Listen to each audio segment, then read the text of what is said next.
My brother destroyed his own love story, and I let it happen. It started with a phone call I wasn't supposed to hear. Not a dramatic one, not shouting, not crying, just silence. The kind of silence where you know something is wrong. I was sitting in the living room of our Ahmedabad apartment, scrolling mindlessly, when my younger brother Arav walked in. His phone was on speaker, but he didn't realize it. A girl's voice came through, soft, shaking. Just tell me the truth, Arav, once. I won't ask again. He froze, and I looked up, because I knew that voice. It was Naina, the same Naina who had been part of our lives for 3 years. The same Naina who used to bring homemade food for my mom. The same Naina who once waited outside our house for 2 hours just to surprise Arav on his birthday. And in that moment, I knew something was about to break. Arav swallowed. Then he said it. Why are you overthinking everything? I told you, nothing is going on. Nothing is going on. That one sentence. The most common lie. The most dangerous one. There was a long pause on the call. Then Naina said something that hit harder than shouting ever could. Okay. I understand. And she hung up. Arav stood there, staring at his phone. And I kept staring at him. Because I knew. I had known for weeks. It didn't start suddenly. Cheating never does. It starts small. Late replies. Smiling at texts. Taking calls in another room. And then slowly, distance. Arav had changed. He used to be the kind of guy who'd cancel plans with friends just to meet Naina. Now he'd cancel plans with Naina, for work. At first, I ignored it. Because honestly, I didn't want to get involved. But then one night, everything became clear. It was around 11:30 p.m. Arav said he was going to meet a client. At 11:30, right. I didn't say anything, but something felt off. So I did something I never thought I'd do. I followed him, not closely, just enough. He drove to a cafe near SG Highway. A place that was definitely not open for clients at midnight. And then, she walked in, not Naina, someone else, a girl in a red dress. Confident, smiling, the kind of smile that knows exactly what it's doing. Arav stood up when he saw her. And the way he looked at her, that wasn't confusion, that wasn't friendship, that was interest. I sat there in my car, watching from a distance, telling myself maybe I was misunderstanding. Maybe it was work, maybe. Then she hugged him, not casually, not like friends, like something already existed. And that's when I stopped lying to myself. From that night, I started noticing everything. The hidden chats, the sudden gym obsession, the way he'd dress better, but not for Naina. And the worst part, Naina still trusted him, completely. She'd come home, sit with mom, laugh, help in the kitchen. And Arav would sit there like nothing was wrong. Like he wasn't living a double life. And every time I saw her smile, I felt something uncomfortable. Not anger, not yet, just guilt. Because I knew, and I said nothing. One evening, Naina came over. Arav wasn't home. She sat next to me and asked casually, Baya, has Arav been stressed lately? I looked at her. She wasn't suspicious. She was concerned. That made it worse. I shrugged. Work, maybe. She nodded slowly. Then she smiled. You know, he's been distant, but it's okay. Everyone has phases. Phases. That word stayed in my head. Because what Arav was doing wasn't a phase. It was a choice. And I was helping him make it. By staying silent. Days passed. Then weeks. And then came the night everything changed. Arav forgot his phone at home. For the first time, he had rushed out in a hurry. Left it charging, unlocked, and buzzing. I didn't want to check. I really didn't. But then the screen lit up. A message popped up. Last night was perfect, can't wait to see you again.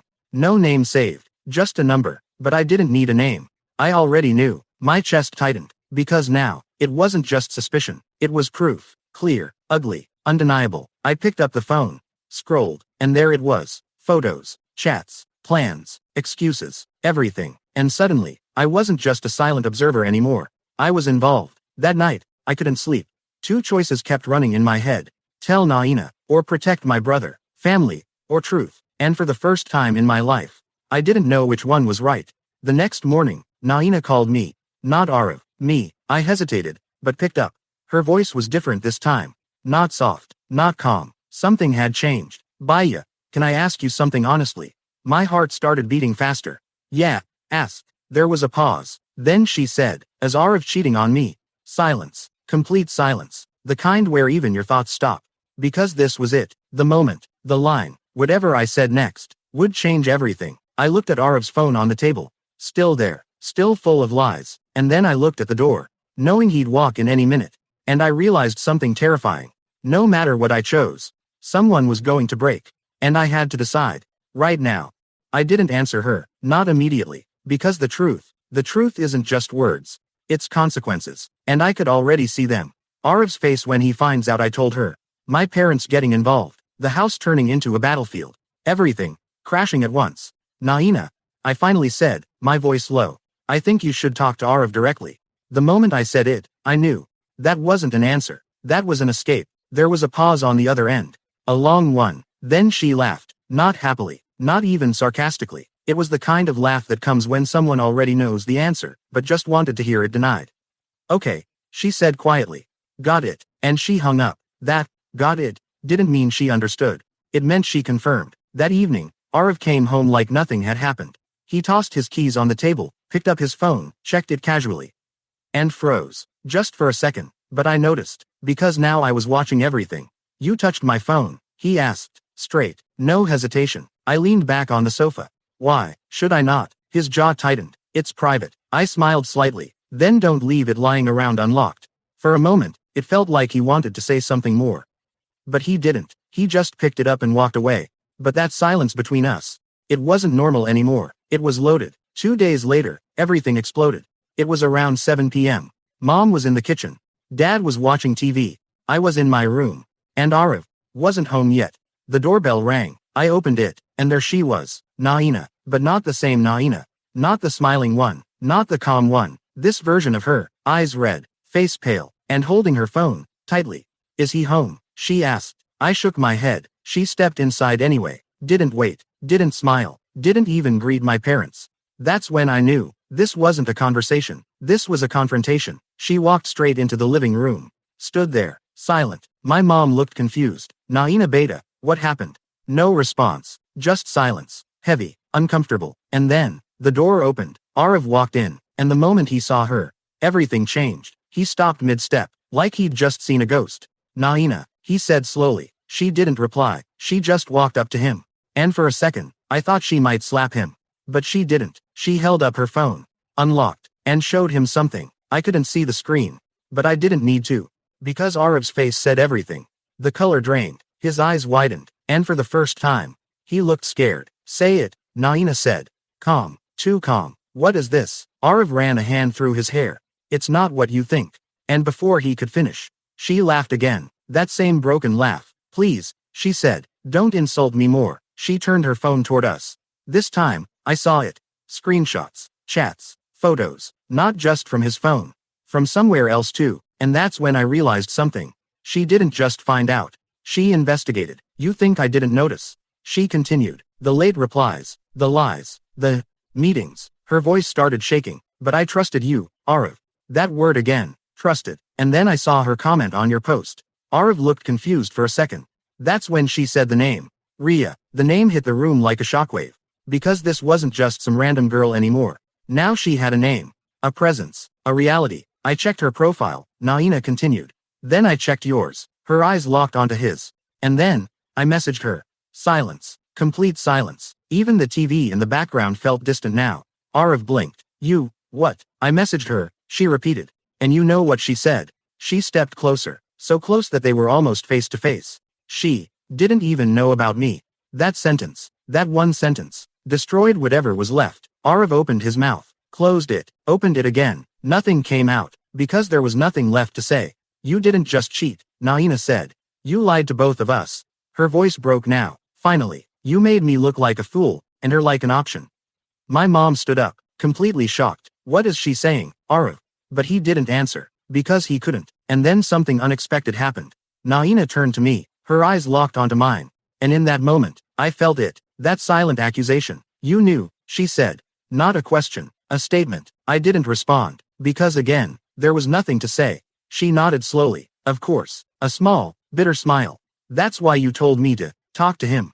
That hurt, more than I expected, because now, I wasn't just a witness. I was part of the betrayal. I trusted this house, she said quietly. I trusted all of you. Then she stepped back, took a deep breath, and wiped her tears. Don't worry, she said. I won't create a scene. Too late for that. She looked at Arif one last time, and said something that stayed with me long after she left. I hope she was worth it. And then she walked out. Just like that. No drama, no shouting, just gone. The door closed, and the silence that followed. It was unbearable. My mom turned to Arif, demanding answers. My dad switched off the TV. And I just sat there, staring at the same spot where Naina had stood. Because something felt wrong. Not just what happened, but how it ended. Too clean, too simple. And then Arif's phone buzzed again. He looked at it, and this time, his expression changed. Not fear, not guilt, something else, something darker. I noticed, and for some reason, a very bad feeling settled in my chest. Because whatever message he just received, it wasn't the end of the story. It was the beginning of something worse.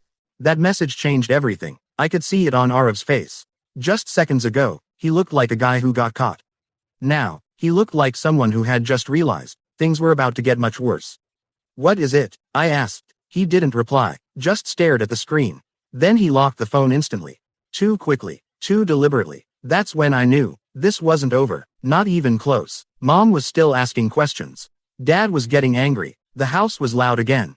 But Arif, he walked straight past everyone, went into his room, and shut the door. That night, something felt off. Not just emotionally, physically, like the air in the house had changed. Heavy, uncomfortable, like before a storm. Around 1:15 a.m., I heard the door open. Soft, careful. I stepped out of my room quietly, and saw Arif, sneaking out. At this point, I had two choices again. Ignore it, or follow him. This time, I didn't even hesitate. He drove faster than usual. No music, no calls, just silent urgency. We ended up near a quiet service road, far from the main city buzz. Dim lights, almost empty, and there she was, Ria, standing next to her car, arms crossed, waiting. Arif stepped out, walked up to her, and before he could say anything, she slapped him, hard. The sound echoed in the silence. You lied to me, she said. Her voice wasn't shaky like Naina's. It was sharp, controlled, dangerous. I didn't know how to tell you, Arif started. Don't, she cut him off. Don't even try. I stayed hidden, but close enough to hear everything. Because now, this wasn't just curiosity. This was something else, something deeper. I spoke to her, Ria continued. Naina, Arif's body stiffened. And you know what's funny? She said. She sounded exactly like me. That line hit hard, because it was true. Different girls, same story, same lies, same betrayal. You promised me you weren't seeing anyone else, she said. And at the same time, you promised her forever. Arif looked frustrated now. I messed up. Okay. I was going to fix it. Fix it, she laughed. You don't fix people, Arif. You use them. There was silence for a moment. Then she said something I wasn't expecting. Something that changed everything. I told her everything. Arif frowned. What do you mean everything? Ria stepped closer, lowered her voice, but I still heard it. Not just about me. Pause. About everything else too. My chest tightened, because suddenly, this wasn't just about cheating anymore. Arif's expression shifted, from guilt to fear. What did you say? He asked. Ria smiled, not kindly. I told her about the money. Money. Arif grabbed her wrist. Are you insane? He whispered harshly. You had no right. She pulled her hand away. No, you had no right. I felt something drop in my stomach. Because now, I was completely lost. Money. What money? You think this is just about two girls? Ria said. You think this is just some love triangle? She shook her head. You've been lying about much bigger things. Arif looked around nervously, like someone might be watching. And for the first time, I realized something terrifying. I didn't know my own brother. Listen, Arif said quickly. Let's just calm down. We can fix this. Fix, she repeated. Then she laughed again. You still think you're in control. She took out her phone, unlocked it, and showed him something. I couldn't see clearly from my angle. But whatever it was, Arif stepped back, like he'd just seen something explosive. I have everything, she said quietly. Chats, transfers, proof, transfers, proof. Now it was clear. This wasn't just emotional betrayal. This was something else. Something illegal. If you try to manipulate this situation, she continued, I won't just walk away like her. A pause. I'll destroy you. The word hung in the air. Destroy. Arif ran his hands through his hair. Completely shaken now. What do you want? He asked. And Ria's answer. It was cold, calculated, and dangerous. Nothing, she said. I already got what I needed. She turned, started walking back to her car. Then stopped. Without turning back, she said, oh, and by the way, a small pause. She knows more than you think. And then she left. Arif stood there, alone, frozen. And I stayed hidden, heart racing, because now everything made sense. And at the same time, nothing did. Money, proof, secrets. And the worst part, Naina wasn't just heartbroken anymore. She was involved. I went back home before him, sat in the same spot, tried to process everything, but one question kept repeating in my head.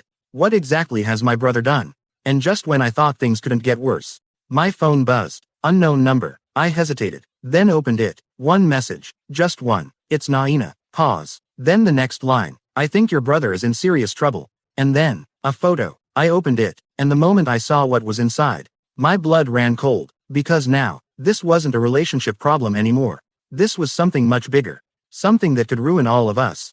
I stared at the photo. For a few seconds, my brain refused to process it, because it didn't make sense. Not with the Arav I thought I knew. It was a screenshot, a bank statement, multiple transactions, large amounts, coming in, and going out, but that wasn't the scary part. The names were different people, different accounts, and the descriptions, they didn't match normal payments. Some were marked as consultation, some as investment, some had no description at all, just numbers, and at the bottom of the image, one message from Naina. Does this look normal to you? My hands felt cold, because no, this wasn't normal. Before I could reply, another message came. I didn't go home. Pause. I need to talk to you. I looked at the time. 2:07 a.m. This night just wouldn't end. I typed back, where are you? Her reply came instantly. Riverfront. Of course. That place again, where everything had started going wrong. I didn't think twice. Grabbed my keys, and left. Ahmedabad at that hour feels different. Quieter. Almost like the city is holding its breath. When I reached the riverfront, she was sitting on a bench. Alone. Looking straight ahead. I walked up slowly, sat beside her, didn't say anything at first. Because sometimes, silence is easier than the truth. You saw it? She asked, still not looking at me. Yeah, I said. Another pause. Then she finally turned. Her eyes weren't just red anymore. They were empty. This isn't just cheating, she said. I nodded. I thought I was crazy, she continued. I thought maybe I was overthinking. She let out a weak laugh. But I was right. She unlocked her phone, started scrolling. I didn't just talk to Ria, she said. I kept digging. My chest tightened, because I already knew this was about to get worse. I checked his emails. Pause. I checked his old messages.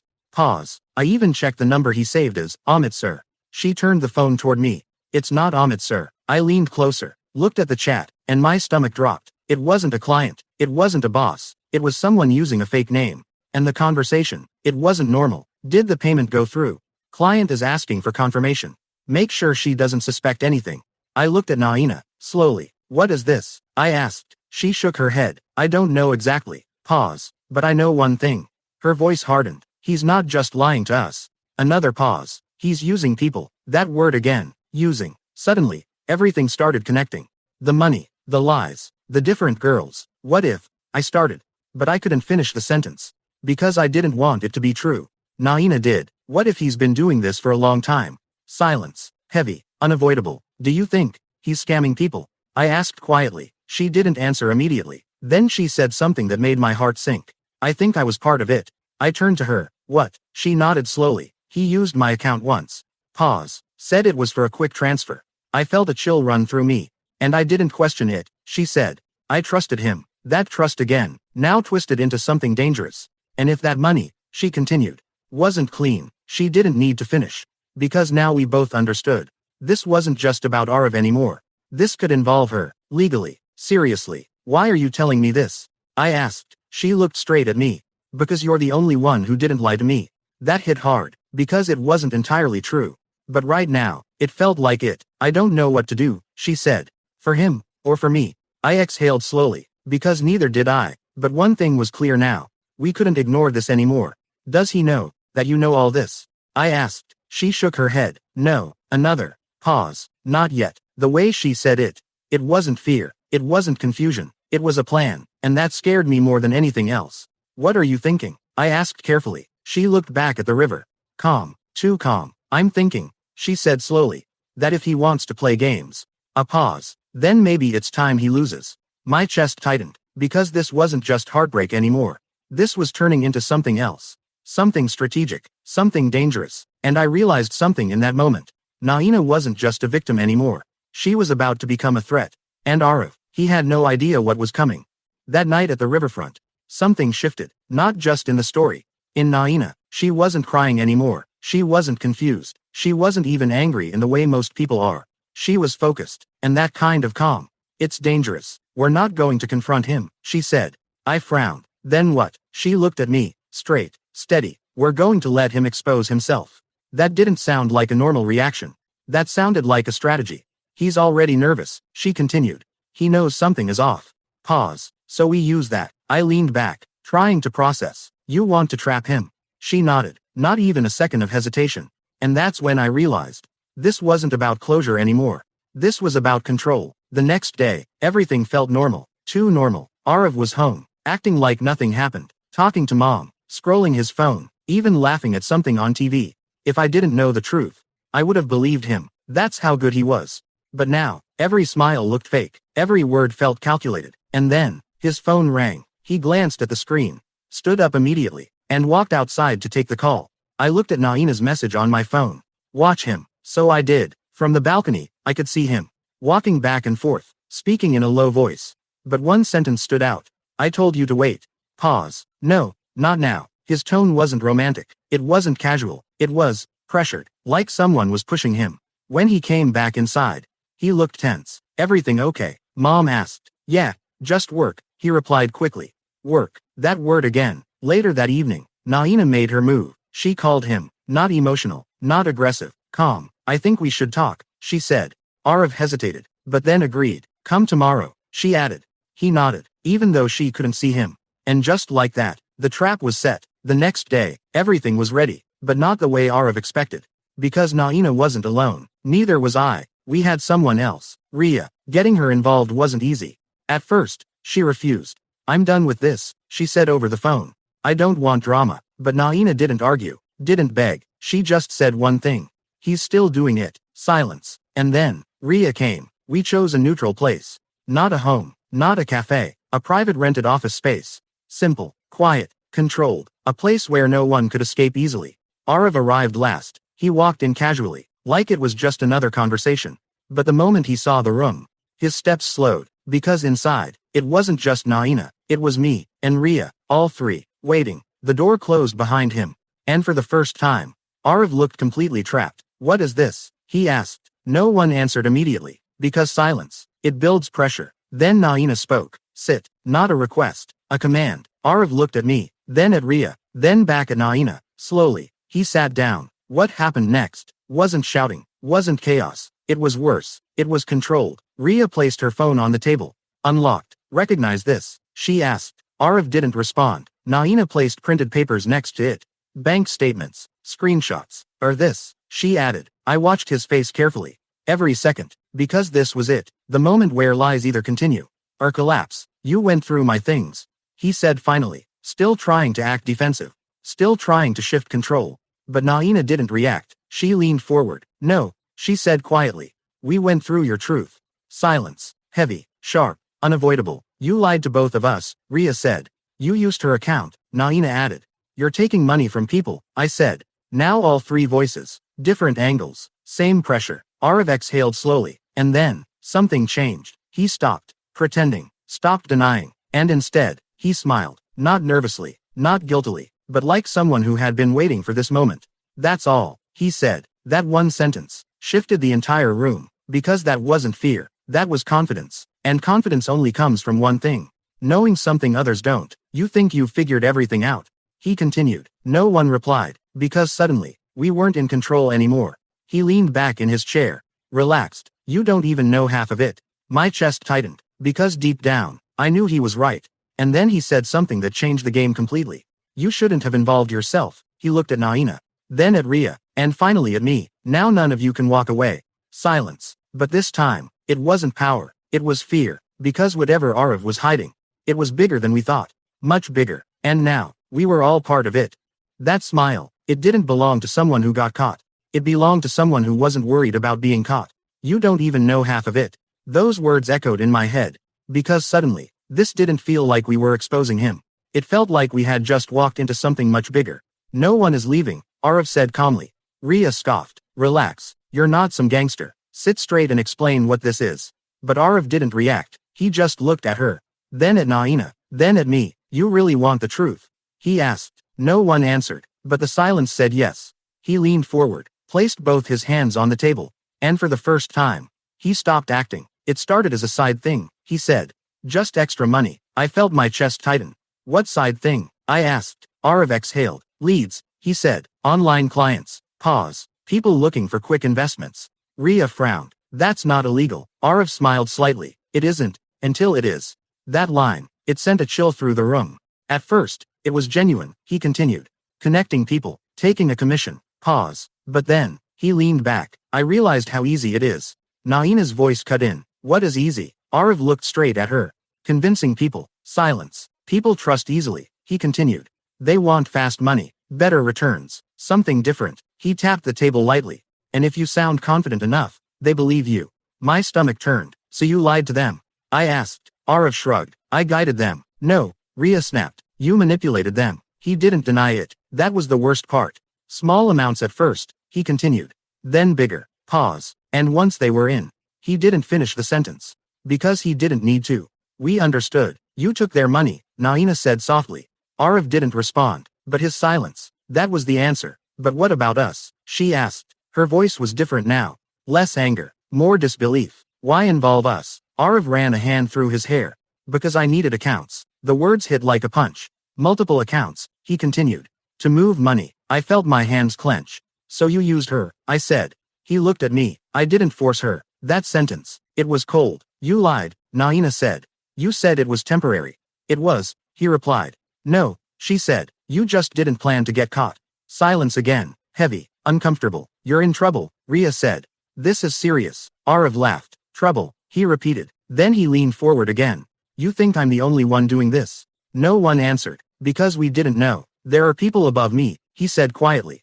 That line changed everything. Because now, this wasn't just Arav's mess. It was a network. How many people? I asked. He didn't reply directly. Enough, he said, and they don't like problems. My chest tightened. Because suddenly, this wasn't just about consequences. This was about danger. Real danger. You've dragged us into this, Ria said. Arav shook his head. No, he corrected. You walked in. That silence after that line. It felt different. He wasn't threatening. Not directly. But the message was clear. We knew too much now. So what now? I asked. Arav looked at me. For you, he said. A pause. Nothing. If you stay quiet. My jaw tightened. And if we don't? Ria asked. That's when his expression changed. Not aggressive. Not loud. Just serious. Then it won't be just my problem anymore. The room felt smaller. Tighter. Like the walls were closing in. Naina stood up. Slowly. And for a second, I thought she was scared. But then she spoke. You think this scares me? Arav didn't reply. I trusted you, she continued. I defended you. Pause. And you used me. Her voice didn't shake this time. It was steady. You made your choice, she said. A pause. Now I'll make mine. My heart started beating faster. Because I knew that tone. That wasn't emotion. That was decision. What are you going to do? Arav asked. Naina looked straight at him. And said something that froze the entire room. I've already done it. Silence. Complete silence. Even Arav looked confused now. What do you mean? He asked. Naina picked up her phone. Unlocked it. And turned the screen toward him. I sent everything. A pause. To someone who can't ignore it. My chest tightened. Because now, this wasn't a private situation anymore. This had gone outside. Way outside. Arav's face changed. For the first time since this started. He looked genuinely scared. Who? He asked. And Naina's answer. It didn't just change the situation. It escalated it. Completely. You'll find out soon. And in that moment, I realized something. This wasn't just a confrontation anymore. This was a countdown. And whatever was coming next. None of us were ready for it. I sent everything. Those words didn't just hang in the air. They crushed it. Arav stared at her. For a second, he didn't move. Didn't blink. Didn't breathe. Who? He asked again. But this time, his voice wasn't calm. It was tight. Controlled panic. Naina didn't answer immediately. She locked her phone. Placed it back on the table. You'll know, she said quietly. That was it. No drama. No explanation. And somehow, that made it worse. Because uncertainty, it breaks people faster than truth. Arav stood up suddenly. His chair scraped loudly against the floor. This isn't a joke, Naina, he said. She didn't react. You don't understand what you've done, he continued. Ria crossed her arms. Oh, we understand perfectly. But Arav ignored her. His focus was locked on Naina. Tell me who you sent it to, he said. Still no reply. And that's when something snapped. He grabbed his phone. Started dialing. One call. No answer. Second call. Still nothing. Third call. He walked away from the table. Towards the corner. Lowered his voice. Pick up, he muttered. Pick up. Pick up. But no one picked up. And now, the confidence he had just minutes ago. Gone. Replaced with something raw. Something real. Fear. I looked at Naina. What did you do? I asked quietly. She didn't look at me. I did what he should have done, she said. Told the truth. Minutes passed. Nobody spoke. Arav came back. His face looked different now. Not arrogant, not defensive, cornered. If this goes out, he started. But couldn't finish, because for the first time, he didn't have control over the ending. And then, a phone rang. Not his. Mine. Unknown number. I hesitated, then picked up. Hello. A calm voice answered. Professional. Clear. Is this Arav's brother? My chest tightened. Yes. A pause. This is regarding some financial transactions linked to your family. The words felt heavy. Official. I need you to cooperate, the voice continued. I looked at Naina. She didn't react, like she already knew this was coming. Who is this? I asked. A small pause. Then the answer came, and it hit harder than anything before. This is from the cybercrime department. Silence. Complete silence. The kind where your mind goes blank. Because suddenly, this wasn't just a personal mess. This was legal, serious, real. Arav noticed my expression. Who is it? He asked quickly. I didn't answer, because I didn't need to. He already knew. He stepped closer, tried to hear the call. But I turned away. Can you come in for questioning? The voice asked. My throat felt dry. About what exactly? I managed to say. Suspicious transactions, they replied. A pause. And potential fraud activity. Fraud. The word landed like a final confirmation. I'll come, I said. The call ended. The room felt different now. Colder. Heavier. Because now, there was no pretending left. You called them? Arav asked Naina. His voice wasn't angry anymore. It was desperate. No, she said. A pause. I sent the proof. That was enough. Ria let out a breath. Well, that escalated fast. But no one laughed, because nothing about this was funny anymore. Arav sat down again. This time, slowly, like the weight of everything had finally hit him. They'll come here, he said quietly. I didn't respond, because I knew he was right. Or worse, he added. That word again. Worse. What do you mean? I asked. He looked at me, and for the first time, there was no mask. No one just walks away from this, he said.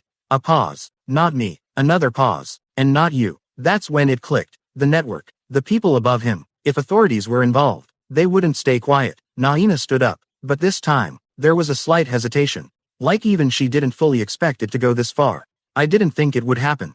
This fast, she admitted. Ria looked at her. Doesn't matter now, she said. What's done is done. But was it? Because at that exact moment, a loud knock came from the door. Not gentle, not casual, firm, authoritative. Everyone froze. No one moved. Another knock, louder this time, and then a voice. Open the door. My heart started pounding, because deep down, we all knew who it was. Arav looked at me, and in his eyes, for the first time, I saw it. Regret. Real regret. But it was too late. Way too late. The third knock came, and this time, it wasn't a request. It was a warning. The knock didn't stop. It got louder, sharper, more urgent. Open the door. No one moved. For a moment, it felt like time itself had frozen.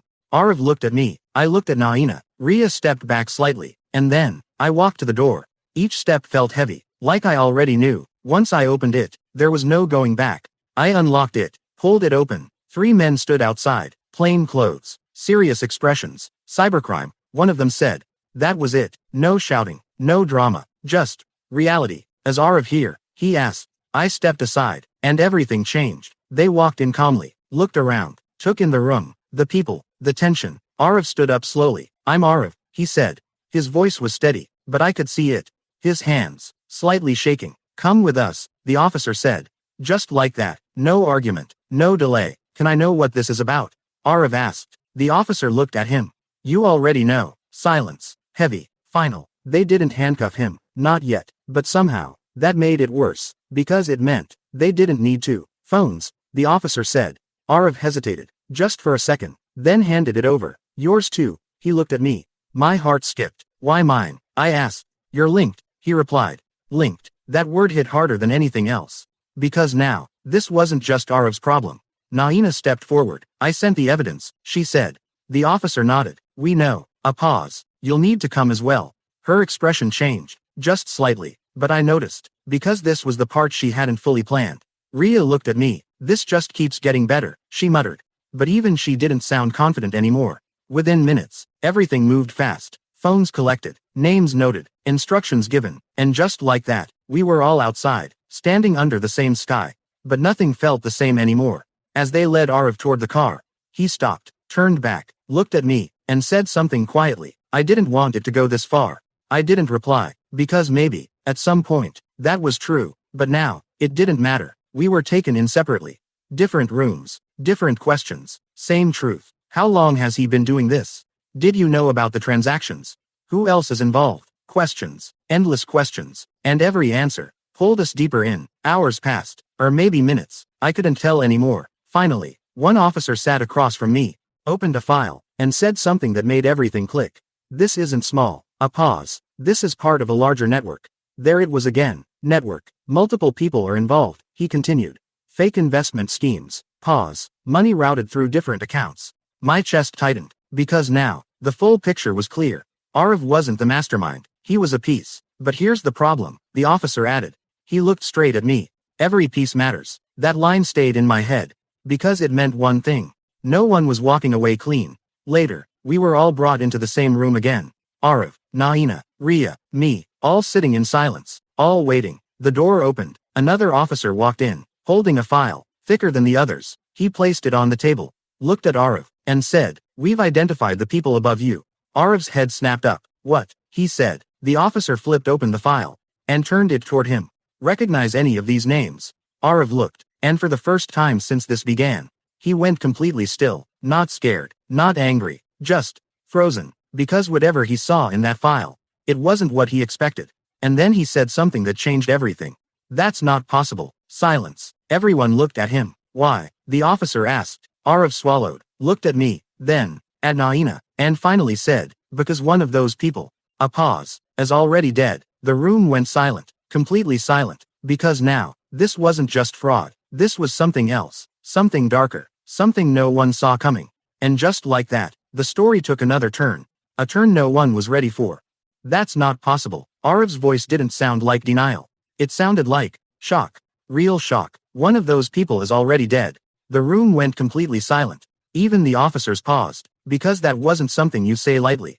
"Explain," the officer said.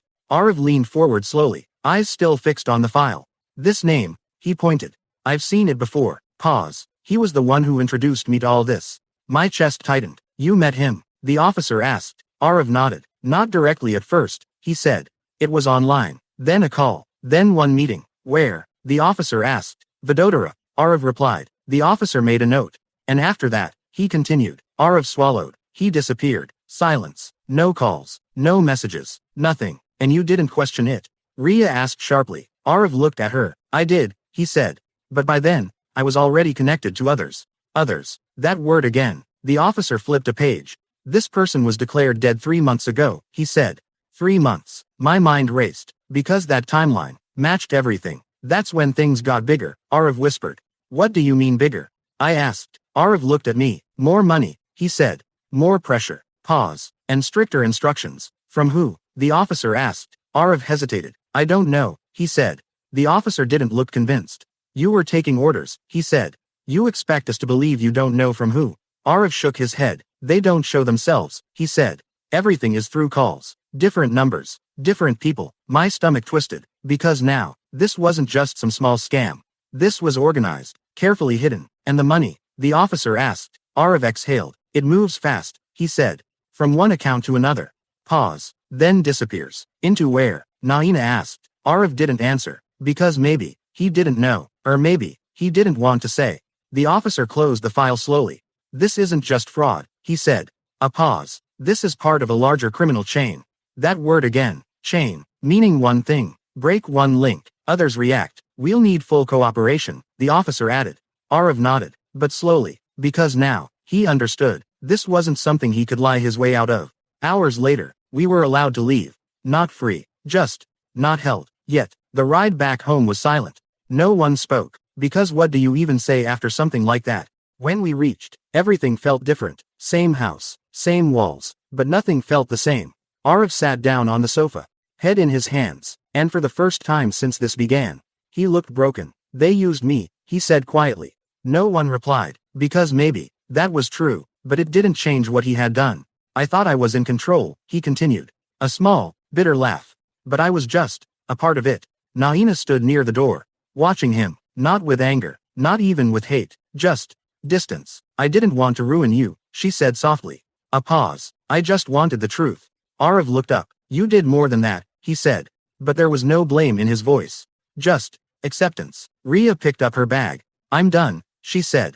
And this time, no one stopped her. The door closed behind her. And just like that, one chapter ended, but not the story, because the real ending was still coming. A week later, everything changed again. Arav was called back in.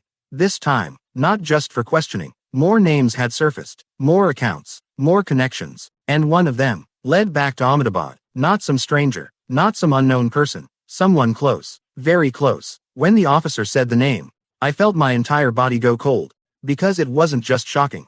It was impossible. My father. I whispered. Silence. And in that moment, everything I thought I understood collapsed, because this wasn't just my brother's story anymore. This was my family's, and the truth, it was far more complicated than any of us were ready for.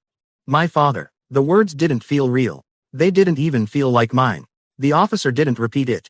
He didn't need to, because the silence in the room confirmed everything. No, I said immediately, shaking my head. That's not possible. But the officer didn't argue. Didn't try to convince me. He just opened the file, turned it toward me. Transactions, names, dates, and one name, repeated again and again. My father's. I couldn't breathe properly, because this wasn't just unexpected. It was impossible. My father, the same man who spent his whole life teaching us honesty. The same man who refused shortcuts. No, this didn't make sense. There has to be a mistake, I said. The officer looked at me. Calm. We thought so too, he replied. A pause. Until we verified it. Everything after that felt blurry. The ride home. The silence. The wait. When we entered the house, Dad was sitting in his usual spot, watching TV, like nothing had changed. That normalcy. It felt disturbing. Arav stopped at the door. Didn't move further. I walked in slowly, heart pounding. Papa, I said. He looked up, smiled slightly. You're back, he said. That smile, it broke something inside me. Who is Amit, sir? I asked. The room went silent instantly. Dad's smile faded, just slightly, but I saw it, because now, I was looking for it. I don't know what you're talking about, he said. Calm, too calm. Arav stepped in. Stop, he said. His voice wasn't angry, it was tired. Just stop, Papa. That word, Papa, it didn't sound the same anymore. Dad looked at him, then at me, and for a few seconds, no one spoke. Then he sighed, a long, heavy sigh, the kind that carries years of weight. I was hoping, he said quietly, this wouldn't reach here. My chest tightened, because that wasn't denial, that was acceptance. You knew, I whispered. He didn't answer directly. Instead, he stood up, turned off the TV, and faced us. It started small, he said. The same words, the exact same words Arav had used. An opportunity, he continued. A pause, extra income. I felt sick, because now, the pattern was clear. You brought him into this? I asked, my voice shaking. Dad looked at Arav. I didn't force him, he said. The same line, again, but this time, it hit differently. I showed him a way, he continued. A pause. He chose to walk it. Arav laughed, not happily, not angrily, just empty. You used me, he said. Dad didn't deny it. I trusted you, Arav added. And I trusted you to be smarter, Dad replied. That line, it broke whatever was left. Because this wasn't regret. This wasn't guilt. This was justification. You're ruining people, I said. Finally saying it out loud. Dad looked at me. People ruin themselves, he said calmly. They just need a push. I stepped back, because suddenly, I didn't recognize him anymore. This wasn't the man I grew up with. This was someone else. Days later, everything unfolded quickly. Investigations, arrests, statements. Arav cooperated, gave names, details, connections. Dad, he stayed silent, until the very end. When they took him away, he didn't look at me. He didn't look at Arav. Just walked, without turning back. And in that moment, I realized something. Some people don't fall suddenly. They fall slowly, quietly, until one day, there's nothing left to hold onto. Naina left the city. No drama, no goodbyes, just a message. I hope you find peace. I didn't reply, because I didn't know how. Rhea, never heard from her again. Maybe that was for the best. Arav changed, not instantly, not completely, but enough. He doesn't talk much now. Doesn't smile like before, and sometimes, I catch him staring at nothing. Like he's replaying everything, over and over again. As for me, I learned something the hard way. Truth doesn't just reveal people, it destroys illusions. And sometimes, the people you trust the most are the ones you never really knew. And that's how my brother destroyed his love story and uncovered something far worse. Something that destroyed all of us.